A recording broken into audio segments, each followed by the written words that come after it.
guys, welcome to the vlog. Let me make sure she's not leaking the phone number, but okay. Yes, it is a new vlog. It is the reset, so I will be doing all the reset things, bullet journaling. We got a new bookcase today that I'm currently putting together, so that's going to be a lot of fun to fill up with books. I am freezing and she's nice and warm, so that's super nice. But I do want to show y'all the weekly TBR, what we're reading. I haven't read anything today. I've just been really focusing on like filming and editing TikToks. So let's get into the weekly TBR here. And no, don't bite. She bites me if I'm not petting her. Ugh, get down. I need to show the people the books.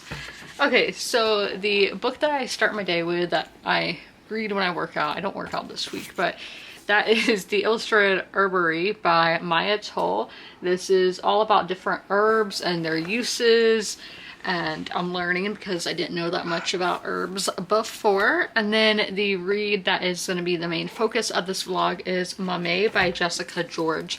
This is about Maddie, who has a very strained relationship with both of her parents. So she is living in London while her mother is in Ghana, but her mother is very much like a helicopter parent, really just overbearing and wanting to be a part of like every part of Maddie's life.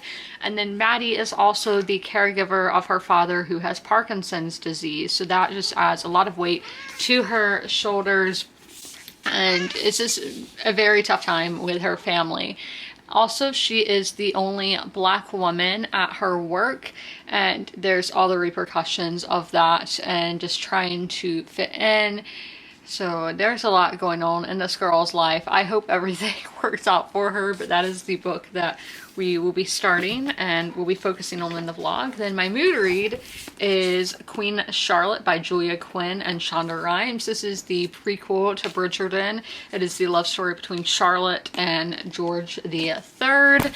And lastly, my ebook pick is An Echo in the Balm by Dana Gabaldon. This is following a family in the 1770s, and we have some time travel elements involved, and those are all of the books. I'm about to read some in Herbatory or whatever, and then get into Maame at 3. Guys, look at this kitty. Look at her. We love her. Stray cats are living the life. Like, y'all see her. She's just jumping all over the place, being crazy. Yeah, I'm so thankful this cat found me. She's the one that found me, and we love that. I know y'all are kind of crooked because I have you on my puzzle table, but this is the new bookcase right here. I have my Outlander books on top because they are my only like box set of books, and I just have had a hard time deciding where to put them. So like, I know some of these got knocked down when I was putting this here. My dad actually helped. He usually never helps me with furniture, but we did this together. So that was, and I'm gonna link the Etsy store down below where I got this shelf from. It's super easy. I think when I get my others, because I plan to do this whole wall, that I will be able to do it myself. So definitely, if you are like a single person who lives by yourself, it is something that you can do, and we love that, love that. So we're going to do it by genre, and again, I will have a whole wall of these, but just at the moment I only bought one because this was like I think it was $300, which I know is expensive. I don't know what an average price, but this is handmade as well, so the guy cut the wood and all himself. We're going to start with classics, then contemporary, and go through alphabetical order. So I'm going to stop talking now and start putting books on here.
done reading in Maame today, so I did read over a quarter, which was not 100 pages, because again, I did not have the time to get to 100 pages. I got to page 84, so I'm glad to know I still read over a quarter of the book, because this is satisfying to end at a like satisfactory part like that. So we are gonna go through my notes, but right now I would say it's like a high 3.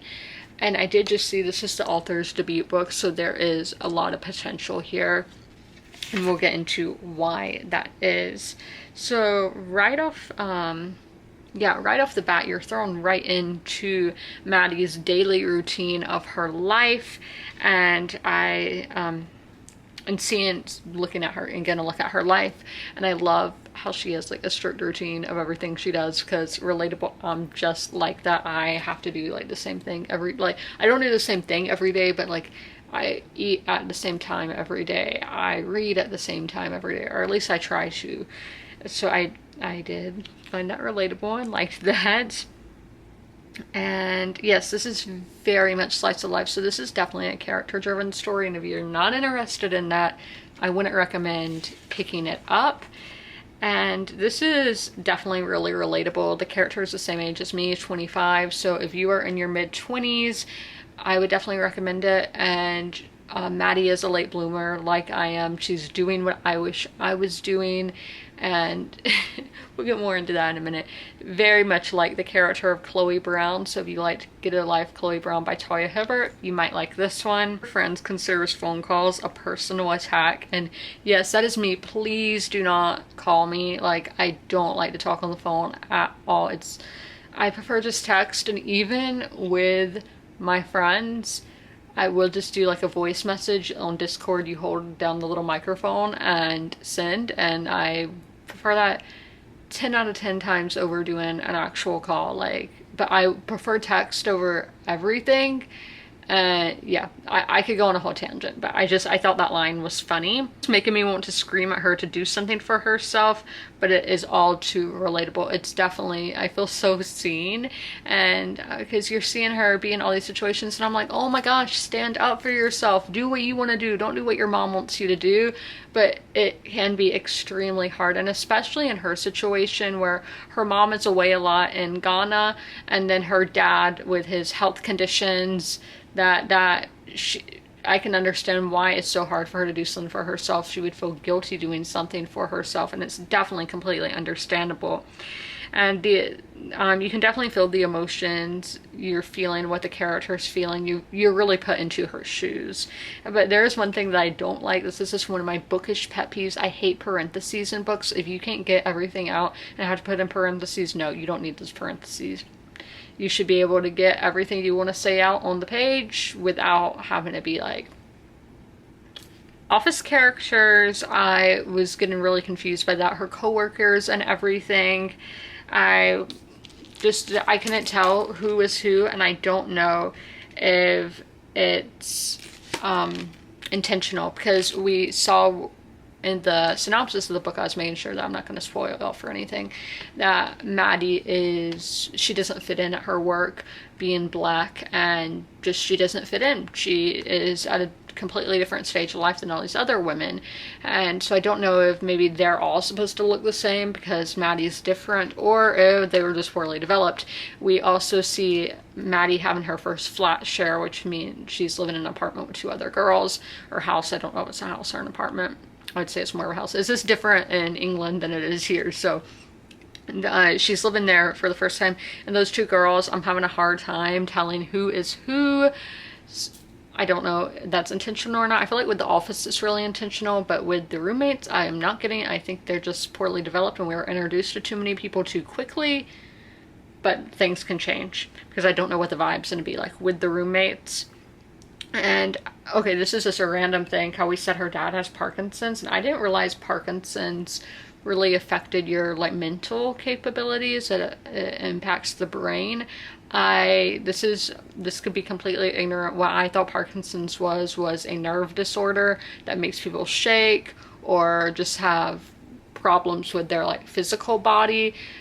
Yeah, I don't know much about it. I've known people who have had it, not like closely known, but you know people who had it. And then like I know Ozzy Osbourne has it, so it's not not something that's happened close to me, thank God, but I wasn't really familiar with all the ins and outs of that. And also, this is such a random thing. I have no idea what our main character looks like. I don't have that in my notes, but I need to write down. There's a picture that I've made up in my head, but on the page I was like, wait, do we even know what she looks like? Because that was one thing. They were like, one of the roommates is blonde, one's a brunette. And I'm like, okay, I don't remember now if Cam's the blonde, if Joe's the blonde. Yeah, so I was like, wait, do I even know what Maddie looks like? I don't think I do. I have a picture in my head, but I don't know if it's ever been said on the page what she looks like. So those are my thoughts on Maame so far. As I said, I can definitely see potential, as this is a debut, so a lot of these things can be improved on with more books, and I am liking it, but it's not a 5-star, at least I'm not the 25 morning check-in. It's not that early, but look at my Halloween shirt, cool. So I'm going to work on my reading journal spread. I can't do like the big page that is dedicated to the month because I don't have my, oh my gosh, I learned how to say this, but I can't remember, ephemera page. I don't have my fall ones in yet. Yeah, that's fall selling season I don't own, so that's supposed to get here Saturday, so that page will not be in this vlog, but I am going to work on the calendar page. I'm going to like a leaf theme for September, so you know, think maple leaves, not the hockey team maple leaves, but like that kind of leaf. That's the leaf that I picture with September. So we're going to do just the calendar page, which I'm not going to draw the leaves because I just have a hard time with that. Like that's too detailed for me, but I am going to do stickers. So I'll show y'all what I did for August. Actually, I did, if you watched the August reset, then you would have seen it. So this is, I did it like a picnic blanket and did little ants crawling across. And then this is the page that we're not going to be working on. Like this was my August page. Not my best work, but I didn't really know what to do for a picnic theme, so that's what I went with. I can't do that for September until I get those pages to the paper, so I'm going to go work on this.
This Tuesday. I have caffeine, so that's probably why I'm like motivated to do a lot of stuff. So y'all did see I did the journal, and that was my first time using like the first person camera or tripod. I filmed it on my phone, so I don't know if the quality is going to be good or not. And again, that was my first time ever using that. Obviously I will get better as I use it more, but y'all saw this portion where I did the bottom of the page, and then on the weekly I put them in the corner, and then like the first week of the month, literally the first day of the month is a Sunday, so I could cover up the other days. So then we have this page, these, because the last day of the month is a Monday, so it only covers one day on that calendar. So that's what I could get done in there right now.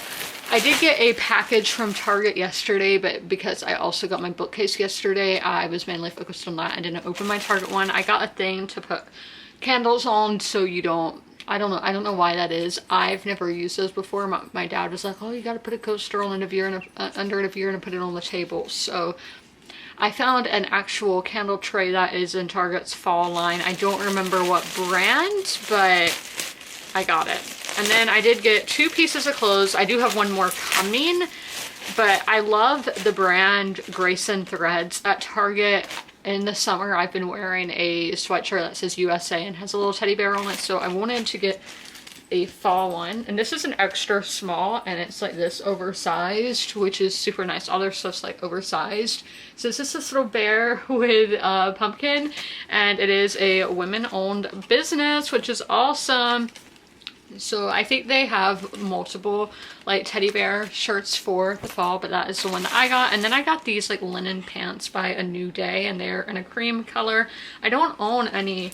The only linen pants I own are black, so I thought this cream would be nice. And for the cardigan that I got, it's going to be really cute to pair together. But I love A New Day, and I always get compliments in my A New Day stuff, so really like all that I got from Target. And then if I get the cardigan in this vlog, I will show it to y'all, but I don't know what day that's supposed to get here, so hopefully it will be in this vlog, but it could be in the next, or it could never make an appearance in a video till I do an outfit video. So that's my Target haul. I'm going to start reading for the day now. Update time for Maame by Jessica George. I got to over the halfway point. I read 91 pages today actually, so I read more than I read yesterday. That's always exciting, and it just makes me feel good to read more than I did the day before.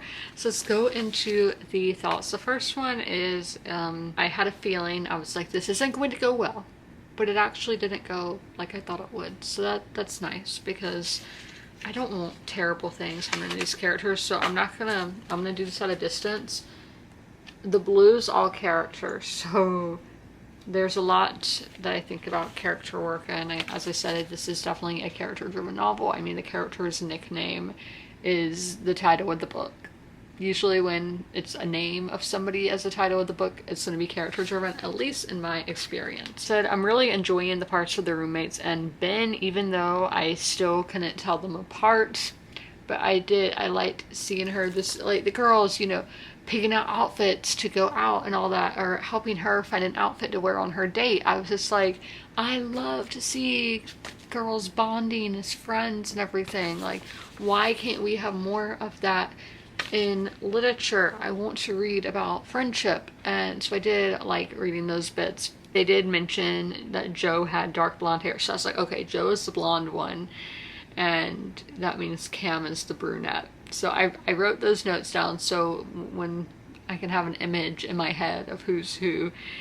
And so I'm wanting to scream at Maddie, the main character, again. Y'all know yesterday I talked about wanting to scream at her because I was like, do something for yourself. Like, it was in a good way. But now she is becoming very irritating. And yes, these awful things are happening. And it's bad thing after bad thing after bad thing, not showing any positives happening. And that's something that after I read Demon Copperhead, because Demon Copperhead, yes, like all these terrible situations are happening, but there are still joyful and hopeful moments, because that's life. Life isn't just one linear emotion. There's going to be ups and downs, but this is like, we're constantly going down. There's no positives happening. And that's just something that irritates me. And to see a character constantly having pity parties for herself because her life sucks, and the way she went about it in one situation with the roommates, really, like, I felt like it was a toddler having a temper tantrum. I'm like, you are 25 years old. You should not be acting like that towards other people, even if she is a late bloomer and very just... I don't want to say she is immature overall, but she like is just moving out for the first time. She is having her like first boyfriend, so she is having a lot of firsts, but that does not, yeah, it doesn't make up for everything else. But on page 119, I want to read y'all this paragraph. I took a picture of it on my phone. So she's going to the movies, or as the British would say, the cinema. The World War I film is one I picked. During Operation Alberich, I'm not sure that's how you say that, but two young soldiers have to cross enemy lines in order to deliver a message to the British on the other side, and failure to do so will end with innumerable loss of British lives. I was hooked as soon as I saw the trailer. I'm like, that is 1917, which is my second favorite movie ever. I really want a poster for it because I do have a poster for my favorite movie, which is Once Upon a Time in Hollywood, but I would love a 1917 poster. So it's something I should definitely look into getting because I love that movie so much. That was one that actually I did not expect this tangent in this vlog, but I saw the casting for it because Richard Madden was my guy at the time. He was my favorite actor, and I do like Richard Madden a lot. I usually like the things that he's in. So he had been casted for it. Dean Charles Chapman, and I feel like there were some others, and now George Mackay. I love George Mackay, but I did not know him at the time, or I didn't know him like. He wasn't one of my favorites at the time, but like Richard Madden and Dean Charles Chapman had been casted in this movie, and Benedict Cumberbatch might have been the other. I was like, oh my gosh, this cast is so good. I was like, I'm really interested in World War I, and I watched it and it was a fantastic movie, and I recommend it to everybody. But it is a war movie, so like if you don't like war, you might not want to watch it. I don't watch a lot of war movies, but I mean there's gonna be violence, so that's why I'm saying, I'm warning you. That happens. So those are my thoughts on Maame for the day. I'm gonna go feed stray cats, and then I'm going to have my own dinner. And yes, really right, but I just got back from Target and I got spooky stuff. They are son of the Halloween section, which is super exciting, but I got this throw blanket that just has a little ghost on it. Now I really want that ghost pillow, so hopefully I'm able to find that. I got this cardigan. I went a size up because on the app it said they had my size, but in store I could not find it. So just this green cardigan. I don't own a cardigan in this shade of green, but I think it'll look good on me and good for the fall. I've randomly saw these stickers when I was on my way to the pharmacy, so I got them. They are cats and dogs Halloween. Do I need this many? 132? No, but you know. And I got an album. I never know how to say the last name, but Chapel Rowan. I don't care if people say I'm like a carrot. I am an adult. I don't care. I like her music, so I bought her album. I was looking for Sabrina Carpenter's, but did not see hers, which came out last week. But that's what I got at Target today. No books. I'm not allowed to buy any more books this month. I can go to little free libraries, but I cannot buy books. I just finished up in Maame for the day, so let's go into the notes. I don't know why I didn't get my notepad ready first off. So Maddie, I thought she had developed more from yesterday. I thought she had learned from the temper tantrum from yesterday, but no. But my first note of the day was that she had developed no. And just a random note here is life isn't going to go exactly as you planned, because like Chloe Brown, Maddie makes kind of a list for herself of the new Maddie things that she's going to start doing. I'm sure everybody has done that before, like, you know, kind of like New Year's resolutions. You're like, in 2024 I'm gonna do this. So she has this set plan. But yeah, life isn't gonna go exactly how you plan it, and it won't be perfect, and I think that is one of the major themes here. And then again, a lot of character tabs today, or not tabs, but notes. So now she is being awful to random people, to like customer service people, and I'm like, so I get grief messes you up, but I don't understand how she got here. This is all taking place within a few weeks of each other. And yes, grief is different for everybody, and it makes sense to be angry, to be sad, and to have all those emotions, be shocked. That's completely understandable, but it just wasn't developed properly. The arc didn't go properly, because I don't get how there's just this one, how she twisted so much as a character, like she snapped. I don't understand how that happened.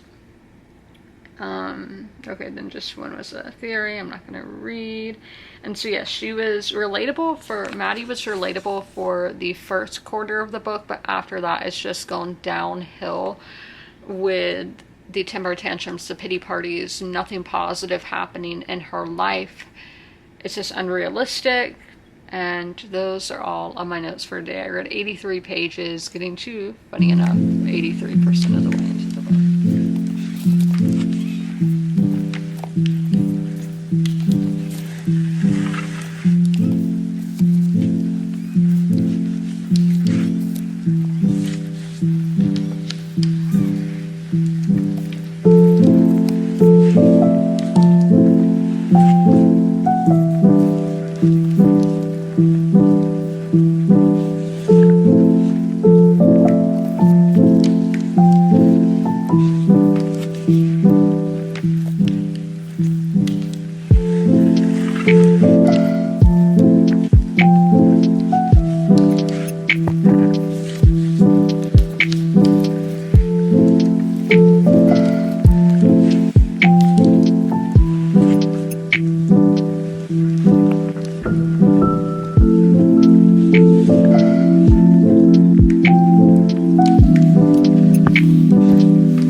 Like, what's my bed doing? I haven't made my bed, and I'm not. But as y'all saw, I got my mood reading picks together, getting added to the mood reading stack. I don't know if I'm going to be getting my TBR cart today or later, like when I won't be vlogging. Fantastic. My dad finally agreed to building it, so he took it to his office, and he forgot to take it yesterday, so he took it yesterday afternoon. And yeah, so I don't know when I'm going to be getting my TBR cart, but I was going to use that cart as a bathroom cart, and now I need a TBR cart because I have all my books that are going to be, it's not even going to be officially a TBR cart, it's going to be books that I need to show in videos because I just have them in stocks just sitting around, and it'll look nicer if it's in a cart. But these are the mood reading books that will be getting added to my mood reading little baskets. So I'll be into these soon. This one is Women of the Smokies by Courtney Licks. No Place for the Weary Kinds. This is all about different women.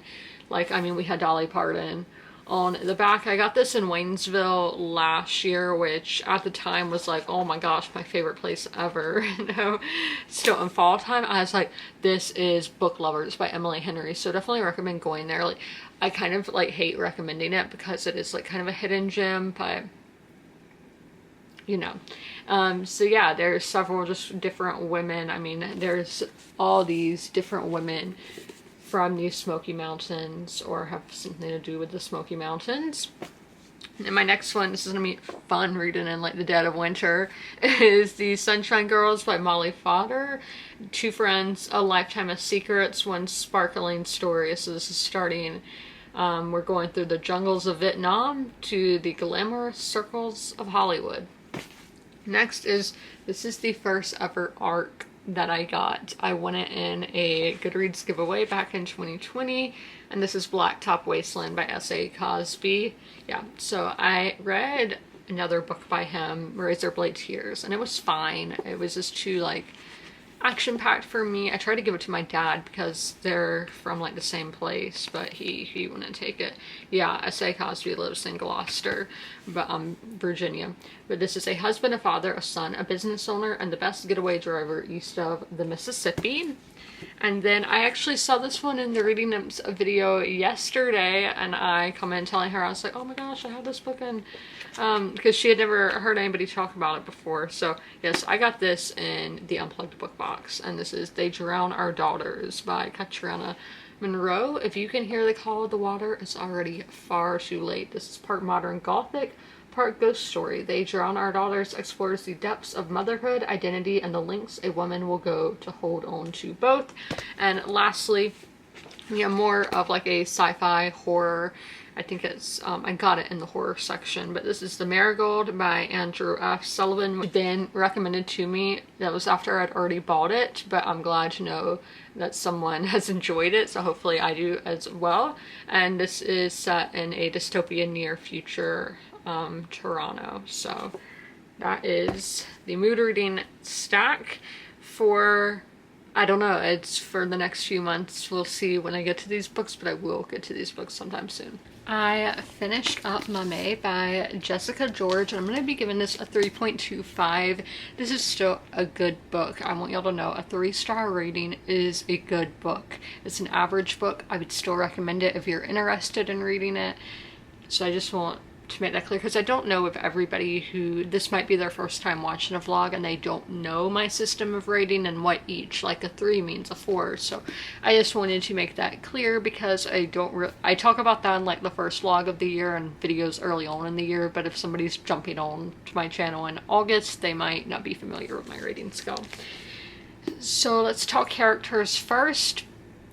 Okay, in the first quarter of the book, our main character of Maddie was extremely relatable. If you're a woman in your mid-20s, if you are a woman who is trying to find yourself, yeah, you're definitely gonna relate to this, especially if you're like me, like a late bloomer, like Chloe Brown, you're a late bloomer, then this is perfect for you. I'm sorry, this lighting is making, I'm like, what is that? But that is skin. I cut my bangs last night, so I'm getting used to them again. But so in the first quarter of the book, she's extremely relatable, and then it went all downhill in the second and third quarters of the book with, she just snapped. She had gone through all these traumatic events, so it makes sense that you're gonna feel angry, you're gonna feel despair, you're going to feel depressed, you're gonna feel shocked. But the way it was done was just so sudden.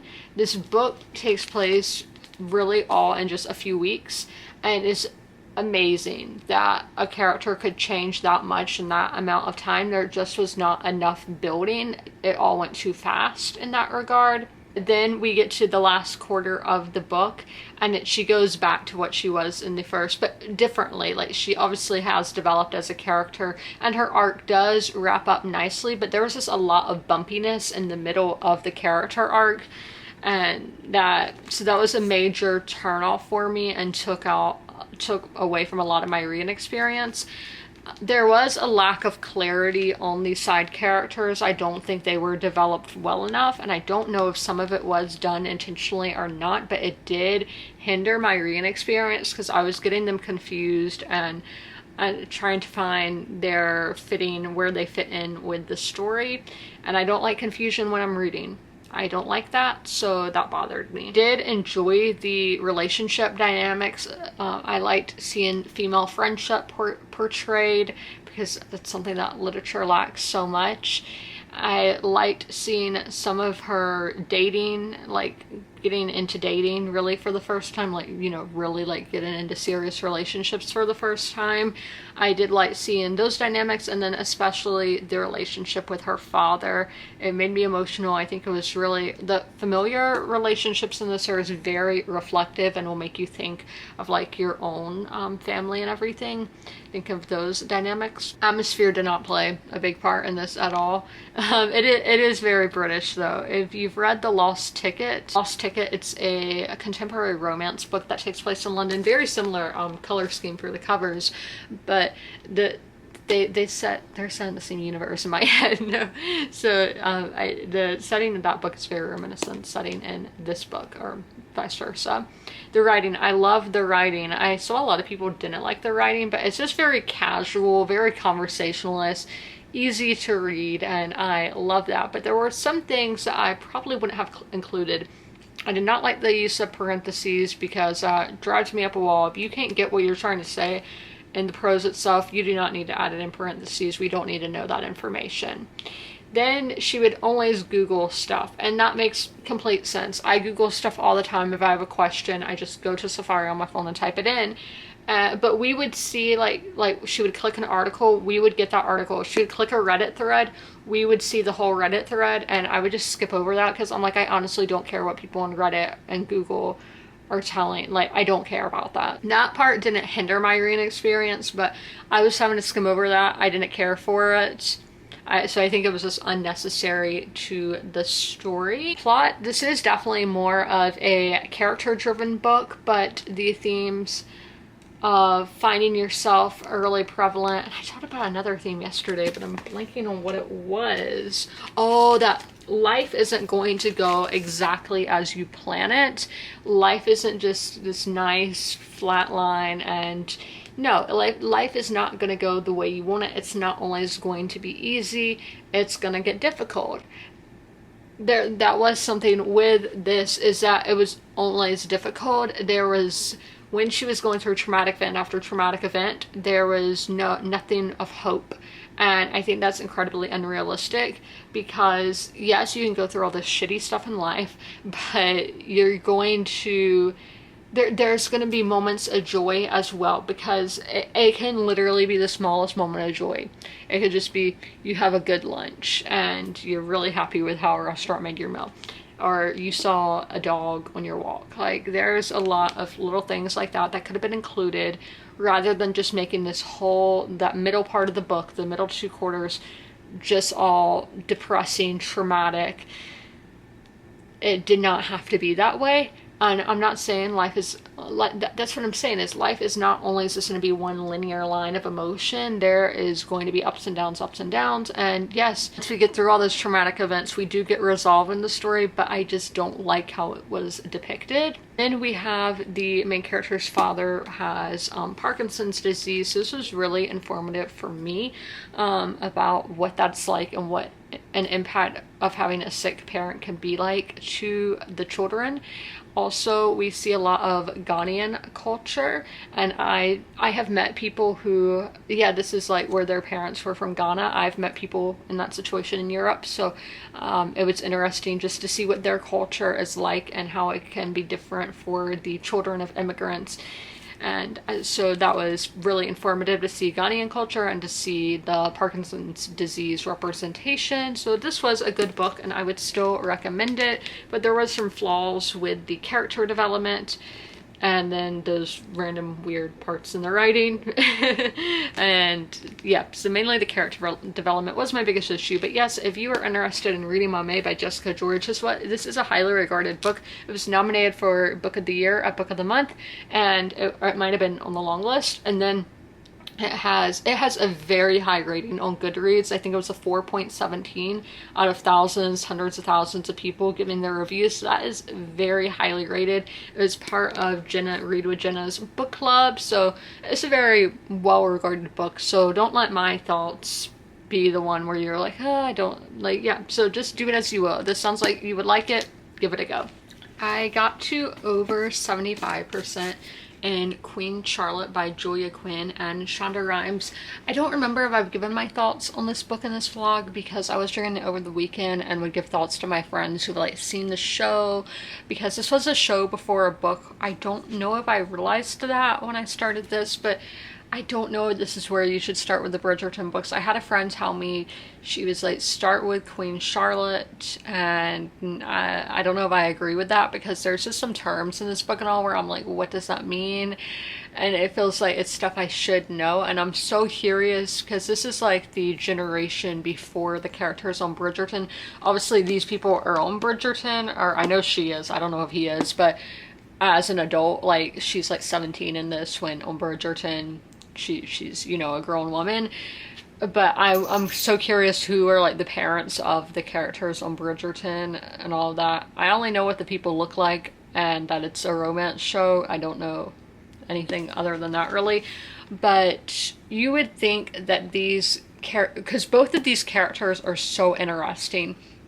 We have Charlotte, who is the first Black Queen of England, and she is coming from Germany. So you have her being German, you have her being Black. So she is very different from everybody else, and she is trying to fit in this society, trying to find her place in this society. And she was just of nobility, not even royalty. So she is a queen now, and she has to adjust to that. So you would think that her husband would be there to help her, his mother would be there to help her, his siblings, but no, she's stranded because her brother had to go back to Germany because he is a lord or duke or something over there.